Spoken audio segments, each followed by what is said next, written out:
அட கடவுளே! விஜய்க்கும் காவேரிக்கும் இப்படியே ஆகணும். பாவம் நம்ம விஜயும் காவேரியும் சந்தோஷமா இப்படிலாம் வாழணும் அப்படின்னு சொல்லி நெறைய கனவுகளோட, ஆசைகளோட இருந்தாங்க. குழந்தை பிறக்க போகுது. இனி நம்ம சந்தோஷமா இருக்கணும். நம்ம வாழ்க்கைய இப்படிலாம் தீர்மானிச்சு இப்படிலாம் வாழணும் அப்படிங்கிற மாதிரிலாம் பேசிட்டு சந்தோஷமா வந்திருப்பாங்க. அது மட்டும் இல்லாம கார்ல போவோம்ன்னு சொல்லிட்டு வீட்டுக்கு போயிட்டு இருக்கும் பட்சத்துல பசுபதி ஆள் விட்டு நம்ம காவேரியும், விஜயும் வண்டியில தூக்க சொல்லியிருப்பாங்க. 2 பேரும் சாகணும் அப்படிங்கிறதுக்காண்டி பயங்கரமா பிளான்லாம் போட்டிருப்பாங்க.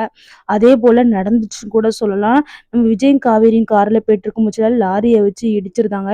இதன் மூலமா நம்ம காவேரிக்கும், விஜய்க்கும் பயங்கரமா அடிபடுது. ஆனா நம்ம விஜய்க்கு வந்து முழிப்பு தட்டி பார்க்குறாங்க நம்ம காவேரிய. ஐயோ! காவேரி இப்படி ஒரு நிலைமையில இருக்காளே அப்படின்னு சொல்லி ரொம்பவே வருத்தமும் படுறாரு. அழவும் செய்றாங்க. குழந்தைக்கு எதுவும் ஆகக்கூடாது, காவேரிக்கும் எதுவும் ஆகக்கூடாது அப்படின்னு சொல்லிட்டு ரத்த வெள்ளத்துல இருந்த விஜய் அவர பத்தி கூட நினைக்கல. நம்ம காவேரிய பத்தி தான் நினைக்கிறாரு. காவேரி தூக்கிட்டு ஹாஸ்பிட்டலுக்கு ஓட போறாரு.